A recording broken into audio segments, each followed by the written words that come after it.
days of Rosh Chodesh Adar, Aleph Haba Aleinu Letova. Today's class, graciously sponsored in loving memory of Aharon ben Miriam, Mr. Harry S. Towell, Alav Shalom, graciously sponsored by his grandson and granddaughter, Marielle and Harry Towell from New York. Yiratzon, that through the words of Torah, the Neshama will have an Aliyah in Gan Eden. Amen. Today, we have a special guest, Mr. Shmuel Beller, that went through the Holocaust and survived the Holocaust. We know that whenever we say the word Holocaust, it brings to us unfortunate memories of a tragedy that changed the face of humanity, but specifically Am Israel in many levels. There were many tragedies, but parallel to that, there were many acts of survival and there were many miracles. And perhaps we are looking at one of them now as the fact that he went through and he survived. Since I was not alive when the Holocaust happened, I was born many years later. I can only relate through it just by listening and by hearing and by meeting people that survived the Holocaust. My first encounter in my life about someone that survived the Holocaust was actually in São Paulo, Brazil, 1981. In Argentina, we only heard about the Holocaust, but I really never met someone that went through the Holocaust. First time I saw it was, as I said, when I was a teenager in São Paulo, Brazil, in the synagogue, that I saw people obviously with the numbers on the arm, and then throughout history and meeting people and being older or becoming older, I came across more and more malachim. As one of the great rabbis said, why are you coming to me for a beracha? Go to someone that went through the Holocaust, that's already a malach Hashem. So at this moment, I'm going to do something that I hardly do at this hour of the day. I will stay quiet, and I will give the microphone over to Reb Shmuel Beller here, that made the effort to come to the Kahal Kadosh today and to give us some words of Hizuk and some words of personal experience on the concept of the Holocaust, which I believe last week, I believe they did have a Holocaust World Day, which I don't know exactly what that means, but Be'ezat Hashem, I'm sure that we're going to value and understand a bit more of this moment, and we're going to give over the mic to him. So I'm going to turn also the camera to him for the audience of iTorah.com. We say good morning and Shavua Tov, and we're going to just, let me give you over the mic. Just don't move, I'll take care of you. Thank you. Okay? Yeah. Beautiful. Boysa, my name is Shmuel Beller, Holocaust survivor. I was born in the town of Auschwitz. Auschwitz was called by the Polish people, Auschwitz by the Jewish people. It was a town about 6,000 Jewish people there.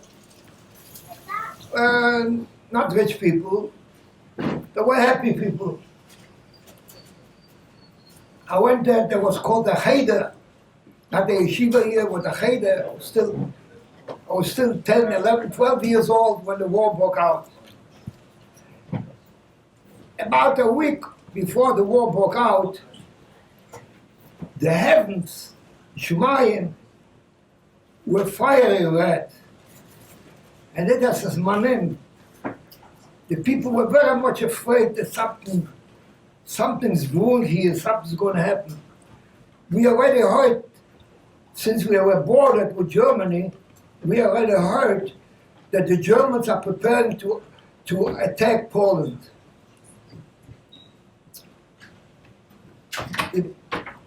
The people was in the Medrashim were saying Tehillim, and were praying, but unfortunately, September 1, 1939, Hitler Yamach Shimon attacked Poland. Since I was a very short away from the German border, I saw I was for the very first people, since I was a young boy yet, how it all started. The German entered our town, and immediately we used to have a Kultusgemeinde, which is like a Jewish government, like a Kehillah. And they gave orders, the German gave orders to the Jewish Kehillah. However, they immediately started harassing and killing the Jewish people. I lived about, as I said, about a kilometer away from there was there before a military barracks, and they decided to make from this barrack in 1941 or 42, 3 of the Germans, Ger, Gebel, Hess, came into the town. I saw them as a young boy passing by the street where I was there. And probably at this time they decided to make Auschwitz, which was called Auschwitz, whatever it was. Immediately they brought in, they were called Häftlingers, that's the prisoners from Germany, because they had already concentration camps in Germany. And they started to build the camp there. Now, at this time they didn't have, there was not already a destruction there, a gas chambers. There was a small gas chambers there, and they still, the people who came to work, which were not able to work or were sick or whatever, they killed them and they burned them to ashes, and they sent the ashes to the family still while I was living in our town.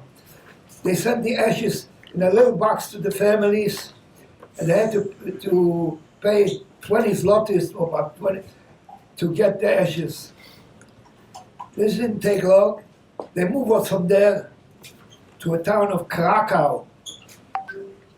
Krakow was a big city, and they cleared the town of Auschwitz, and they brought us to Krakow. In Krakow, the Jewish families had to put us up in their homes.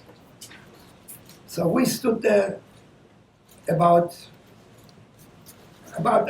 well, I was there, and I was taken, my father was there, but he was taken away to a camp, to a labor camp. So I remained with our mother, and a little brother and little sister. And I worked for the Germans there. I worked in their homes, cleaned the homes in the morning, and in the afternoon, they had a factory of manufacturing clothes for the military. I worked in the factory.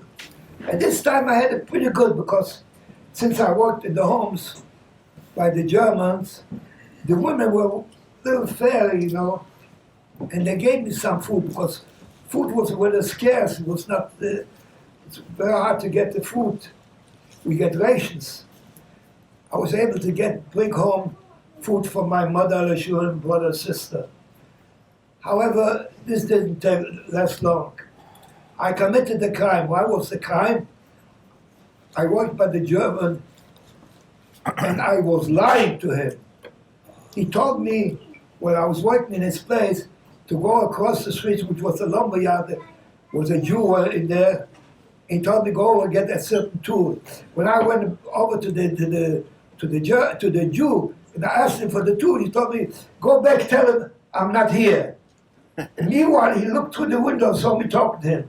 When I came back, he closed the door, he started beating me mercilessly. He broke my nose, I was bleeding. Terrible. However, it was a miracle, because he didn't report it to the Germans from the camp. Because if they would report it, they would send me away to be killed. So I went back to camp, and I remained in camp And they kept me in the camp there for a little while till I was able to clear my face. And then I started going back to work. I worked in the camp there for a couple of years, about 2 years or so. The work was very hard. I was a young boy. However, there was starvation. We got a little half a bread, black coffee in the morning, black coffee in the afternoon, and then a little soup in the evening. That was all the food for the day. I was working there, and then orders came. Then I worked there, and I worked for a German, and he owned this factory, and I committed a crime. I was lying to him, so he gave orders to the head of the camp to send me away to Auschwitz. At this time, to send away to Auschwitz was to send to be killed. I went into hiding. While I went into hiding, a transport, because they used to take transports already at that time to be sent to Auschwitz to be killed. Men, women, children, except able men to work, they were taken to camp. And while I was hiding, so the transport went away. While the transport went away, this transport went to Auschwitz. So next transport, when it started to go, went to a labor camp. So instead to send me to Auschwitz, being killed, I was taken away from my mother, brother, sister, and was sent to a labor camp. Now, in a way, this was much easier, much better, because there's a way of survival. Anybody who went to camp had a chance to survive. When I arrived, they took me to camp, and in the camp, when we came to camp, we had to change our clothes. They had a bunch of clothes they're laying there from people that were sent to Auschwitz to be killed. They sent to us, and we were able to exchange the clothes, put on the clothes from the people. So we had a Star of David cut out in the front and in the back. And I worked in the camp. I got the beginning, I got very hard work. I was working, building a highway, and it was very hard. At the top of this, I had a German master, which was a very big Russian. He was killing me. He made me work so hard. For example, I picked up a pipe. We were building a building for the war machine. And I picked up a heavy pipe. We picked up 4 people. It was 2 of us and 2 PWs, the Russian PWs. And we had to pick it up. So this German took away the 2 PWs and make us carry me and another Jewish boy to carry this pipe to a certain area there. It was murders. I don't know how we were able to get there. However, we got there. At Pines, what happened? Next day, we went back to work. I worked on a Baustelle area. There was a chief master, he's called Obermaster Schäfer. Was a German, but a great man, a mamish, one of the Chassidim of Synagogue. Me and the other boy went over to him.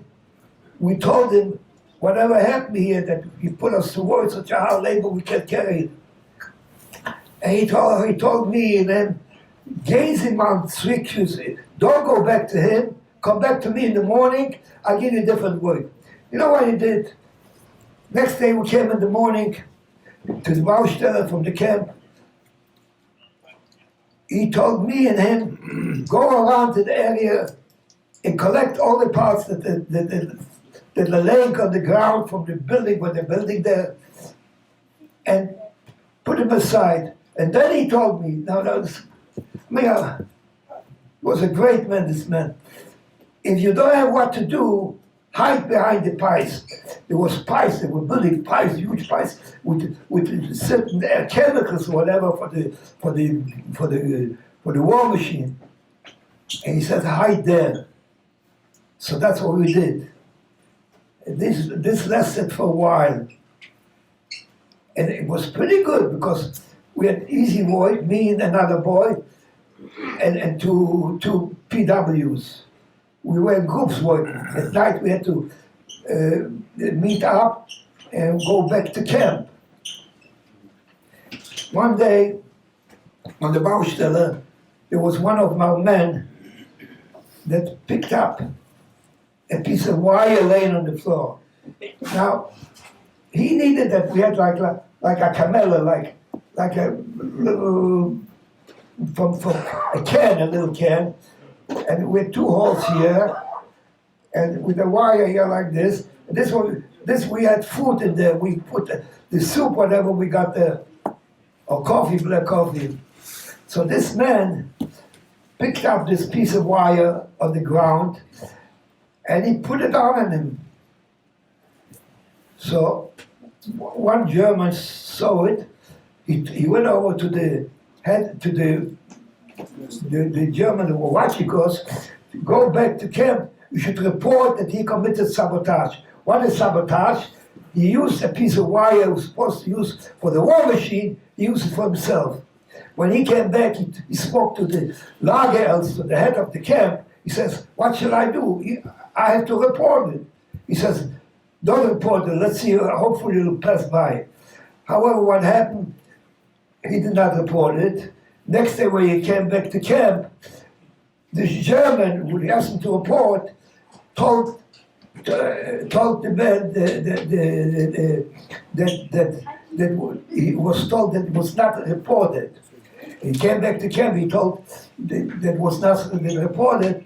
The German, in uniform, the SS, took this man and he took the Vorarbeiter and they beat him up to death. The three people were beaten up to death till the Mamish were killed. After this camp, I was in this camp, they start moving us to another camp. Now, in this camp, we had the Star of David cut out front and back. Next time when we came, we had already stripes uniforms with a round head.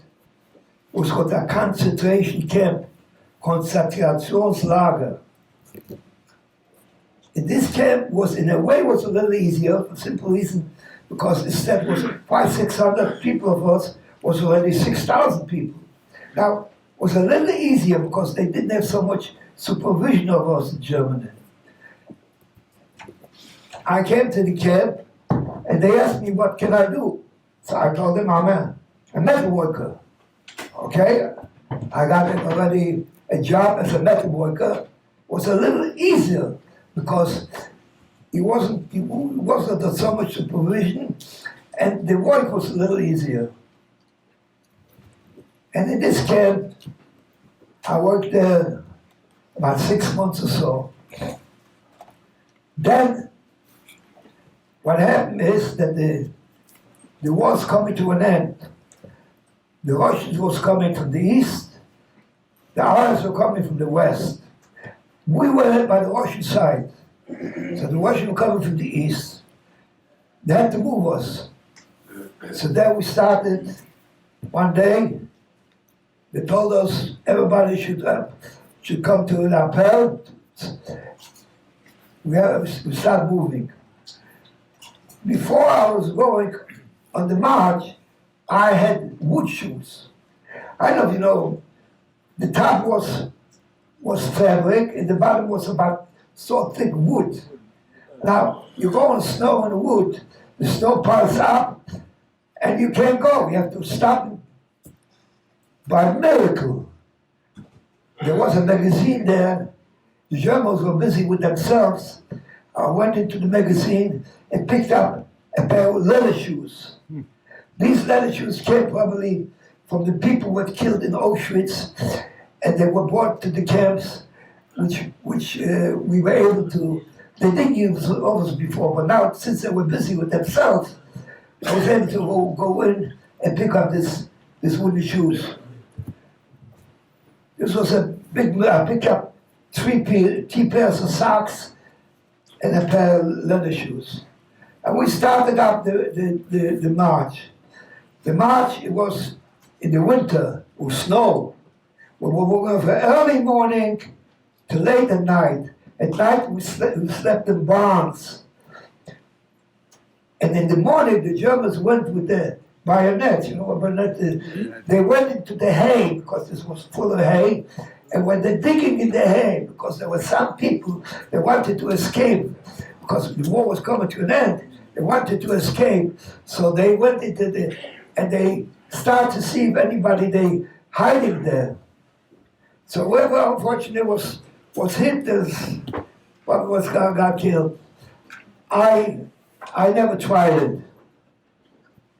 And this time also, you know, the hunger was great. So there was one and four arbeiter, one head of the group. And probably he went before starting on the dead march, he went into the kitchen, he picked up some food. And I found it. One night he was sleeping there, and I was sitting next to him in the barns. So he had a few breads there. So the breads fell out from his sack. So I picked up a bread and I was hiding it. I mean, it helps me. Also, one time I was in the Baustelle, and I know I told you, but anyway, I found a $20 bill on the they changed the clothes every time. And one time I had a jacket, and I found the jacket is crispy someplace in an area. When I came back to camp, I opened it up, I found a $20 bill. Now, yes, where does a $20 bill get in there, right? However, is it possible that one of the mothers had a sister in America, she sent them money, here they took away her son to camp, and she told him, my son, I saw it in a $20 bill, maybe sometimes you'll be able to find it, and that will help you. I was the one who said, however, I couldn't do nothing with the money, because if they catch me with the money, they would kill me. So what happened? I worked with different nationalities. I went over to one of the guys. I said, look, I found this on the ground. Give me some bread. So he wanted to give me a bread. He goes, oh, what did they give me? One bread for so much money? He gave me two black breads, like little bread. I was happy I got rid of the money because I was afraid. We started then later on the dead march. The dead march was cruel. People walking all day long from early morning to late night. People were falling, couldn't walk, were killed and shot on the spot. We slept in the barns. And we walked and walked day and day for about 2 months. We wound up in a camp after 2 months. It was called Großrosen. Großrosen was where they camped, was a labor camp. However, it was a little easier. First of all, we didn't have to walk every day on the dead march. We were able to walk. We came to work. However, they had a different plan. They had a plan that people arriving, they didn't put them to work. They put them to stay in an appel all day morning, from early morning to late night. Now imagine, stay in winter, with the little clothes that we had, with the wood shoes, all day long. We didn't work there. It was very bad. People couldn't take it. People who couldn't stand up were shot. Anybody who bent down, pick out a little snow, was shot. So we had to watch. that the Germans should not see it. For example, the Germans were about a few hundred feet apart, watching us, from each other. So while they were so far apart, we were able to bend down to pick up a little snow or whatever we needed to do in it. There was nothing. We couldn't do nothing. Everything. We were able to do this. After this camp, we were moved to another camp. Was already. We went on a transport with the cattle train, and with this cattle train, we arrived in another camp, which we worked already, on this Baustelle area. Now this is another case I had here. I worked with a welder, with two Germans, and me, and it was the German master. I worked with the welder, so, and when he went on lunch, I found a few raw potatoes. I found the raw potatoes. Now I can eat them. I took the welding machine while he went on lunch, and I started to cook them, but not knowing that he's in the back of me, watching me doing it. And he saw me doing it, came in the back and started beating me right and left. It wasn't enough. Had he reported it, there was a sabotage, because I used this for the war, it's supposed to be with the war machine, I used it for myself. And miraculously, he did not report it. However, he was so beaten up, and I was afraid when going back to camp, the Germans watching us, would see me so beaten up, they would ask questions. They asked questions to find out what I did. They would kill me, sabotage. So there were my boys there, my friends there, we were a few thousand people walking back. While we were working at the camp, they put me in a side there, in the line there, and they were watching me that the Germans should not see me. Finally, we arrived at the camp. I arrived at the camp already, so the head of the camp told me, don't go back to the Baustelle, stay in the camp, you'll work in the camp. So I remained there. And I was working there. Baruch Hashem for this, that I was able to escape, that the Germans should not see me. Then, what happened? The Allies were close again. So they took us on a train. And we were going on a train. No. We were going on the Dead March. We were going on the Dead March, going and going and going and going. We stopped. We stopped at one. Then we stopped in another place. And this place we made it a short time. And then came, when we had the other camp, the hours were closing in. So they started moves again. This time they put us on the cattle train. They put about 100 people in a wagon. Now no food, no sanitation, no nothing. Sometimes the cattle train stopped, so they let us out to go out. One time I found skinned potatoes I ate. One time I found grass. Grass I ate. I ate grass. You wouldn't believe it, I ate grass. But there was not that seed, they didn't give us. People were dead, mom was sick and dead people. And we were going with the train and going and going. Suddenly, the train comes to a stop. Train comes to a stop. The doors are closed. We don't know what we are, what we're doing. Not that we don't know what is going on. Finally, one day, the door opens up, and a soldier comes over there. He says, "You're free, you're free." We didn't speak English. We know what free means. However, we saw already the uniforms. These looked like the Germans. Were American soldiers, and they came, they liberated us. Immediately, we were in the cattle trains for a couple of weeks without food, mamish without food. So many dead, so many sick people. They brought the ambulances, they took the people, they put it in a hospital that was in Feldafik. The hospital in Feldafik put them up there. I was also one of the sick people which wound up in Feldafik hospital. And this time while I was in the hospital, I was away from home so many years. Before I used to go to Cheder, to Yeshiva, but here I was away. I was completely from being a full Jew, completely away. But 2 rooms away from me, there was somebody there, a great man. I didn't know who he was. I come from Poland, he comes from Romania. Happened to be the closest Rebbe. He was 2 rooms away from me.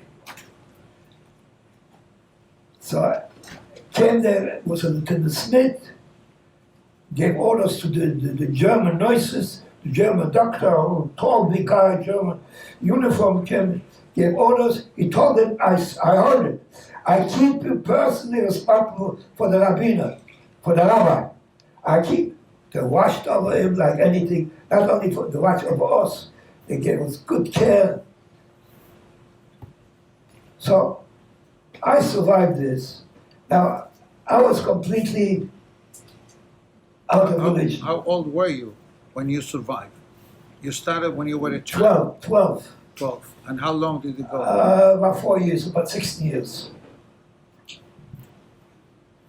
So, I was away from religion. I was 12 years more ago. So, when they put me in a bunk together with Hungarian boys. Now, they were away just a few months from the homes. I was away so many years. So I didn't keep religion anymore. And I was not religious. However, I was with these boys. And these boys were religious. They were very nice to me. Just so happened, I was one boy from Poland, put in with a whole room with about 20 boys, Hungarian boys. They were religious. And they were talking nice to me. I ate, this time you could eat whatever. There was a tray in the kitchen, in the DP camp, and a kosher kitchen. Because the kosher will have already made sure that they have a kosher kitchen. I ate trays. One day these boys, when I was outside, they took a circle around me, and they saw me eating this. And they came up to me and said, Shmuel, how long will you still eat this treifas? They ripped away the sandwich from my hand. I said, stop it, leave me alone, I am gone. And they forced me, mamish, they forced me. They brought me up, the Rebbe, because the Rebbe was up there, and they brought me up to the Rebbe. When the Rebbe saw me, he started asking me questions. He didn't know that time where I was, who I was, whatever, he didn't know that. And he asked me. So he says, there was at that time, Lippen Bakulis for Torah Temima.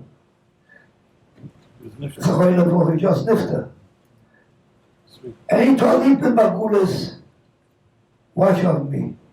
There was another young man, was called Sadikl, a Hungarian boy also.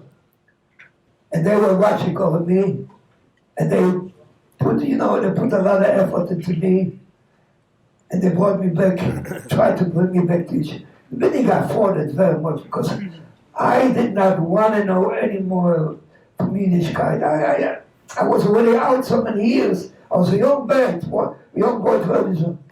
However, little by little, with the process of the closing of the Rebbe talking to me, so I started to come back. I came back to the yeshiva. I was going in the yeshiva there for about a year. Then came an order, the Jugendliche, the old young boys have a preference to go to America. So I was one of them which went with the second transport to America. So I came to America. The Rebbe Zechor had already been here before. He was traveling back and forth, and he started to organize a new yeshiva. When I arrived there, was none of them yet. However, there was 5 of us. Me, one a good friend of mine, Hungarian boy, is nifta already, Arashim Nussenzweig, Lefkovich, Shimon Weiser, another young man.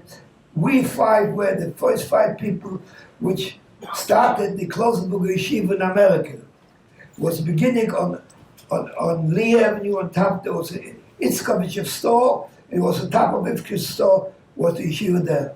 It was Rav Wilner Zechoyne Levoche. Rav Wilner Zechoyne Levoche Lloyd with us. I was from the first one. There was a family from not oil, Zhupnik. We used to, Mrs. Zhupnik used to cook for us, and we used to eat there. Then more people started to come from Germany, so the yeshiva started to get bigger. So there we were on South 5th Street. There, this is in Williamsburg, right? Williamsburg. South 5th Street. South 5th Street was where they started coming boys from Sweden. They were Hungarian boys which were taken away to Sweden after the war to recoup. So came to America. So they wound up to. Some of them went to yeshiva, whoever, and some of them wanted up. So the Rebbe organized the yeshiva, she was bigger. And so on and so forth, the yeshiva started to grow because more of our men started coming from Germany. And I learned the yeshiva for about 2 years. I was completely away from Yiddishkeit. I was, mind you, at home, I went still in Cheder, I went to yeshiva, but I was 12 years old. And I was away so many years, 5 years. So I really had to put a lot of pressure on me, which finally, through the efforts of the Klosenburg Rebbe, I started coming back to Yiddishkeit. I learned in yeshiva, in the Klosenburg Yeshiva, a couple of years. Then, after this I learned there, I started going on my own. There was already good boys came from Europe, which they did not go to yeshiva. They were Hungarian boys. They were still remembered about religion and everything. So they didn't have much to worry about how to continue. So we were together. We opened up in Williamsburg. There was a shul. We opened up Parle Giddy's school. Opened up there, a U Street corner Bedford Avenue. We had there, and we used to come to down there. And there was American boys. You were there. American families were here already from before the war, and there were girls there. So also they came up to down. Together with us. Beresh Rappaport was the rabbi bar at that time, and the Prager of son. And from this started to build up, become shidduchim, got married, and so on and so forth. I met my wife Zechoyne Levoche about a couple of years later. We got married, and I was a beautiful family. I have one son is book in Shas, another son is big time of Chochem also. My daughter, she be well, I had my son-in-law. So, I built up a beautiful mishpucha. And also this comes with the efforts of the Klosenburg Rebbe, which he put so much work into us. So this is about in brief the story what I lived through. If you have any questions, I'll be glad to answer you. What happened to your parents? Huh? What happened to your parents and your sister? Yeah. Hashem Yinkom Damam. My father was taken away at the beginning of the war in the 1942 to labor camp, which I never saw. My mother, Shulam, remained, and she was in the ghetto till the end of 1943, till 1943 in August. Now, how do I know this? There was a man, his name was Chaim Rabe, he passed away, my neighbor. He survived the war. And you know, there were transfers going to Auschwitz from the ghettos constantly. So he told me he met my mother, Shulam, mamish about the end, about August or September 1943, and she told him, if he ever finds me alive, to tell me this was of the last days, because she was about with the last transport. Through miracles she remained there. She was taken with the last transport. By this information, I'm able to keep your side. Okay. Anybody would like to speak to him personally after Kaddish, feel free to do so. He was very brief in putting together 5 years of day-to-day Gehinam, and saw death probably daily. And if you pay attention, how many miracles he saw, Nes betoch Nes, miracles, miracles, miracles. So we are thankful for him that came. And Baruch I have a number. You have a number? 184805. 184805. That's a winning number. Huh? A winning number, God willing. What does it mean? What number you got? 184805. What does it mean? If anybody can tell what it means? Chai. Huh? Life. Chai is life. Life. What do you score? Chai of life is 18. Hi. It's more than that. Okay, tell us. Add it up. 1 and 8 is 9, Nine. and 4 is 13, and 8 is 21, and 5 is 26. You came up here. Life, Hashem's name. 184 is 1 is Aleph Ches Dalet. Yes. Now more. 1 and 8 is 9 and 4 is 30. Shoshes Midas. Right, 1 and 2. 8 and 5 is 30. right. Has 3 meanings. Hashem Echad and twice Shoshes Midas. Now, for 7 years I didn't know about, no, not for 70 years I didn't know nothing about it. But I live among the Hispanic people in Brooklyn. So one day I pray there, a young boy comes to me and says, Mr. Bella, you have echat on your arm. I didn't know what he's talking about. Then I started looking, I said, I got more than echat. I got Hashem echad. And I just admit this. I didn't know this for 7 years. Chazak u'baruch. Okay, רבי חנניה בן הקשיא אומר, רצה הקדוש ברוך הוא לזכות את ישראל לפיכך, הרבה להם תורה מצוות שנאמר, אדוני חפש למען צדקו, יגדיל תורה וידיר.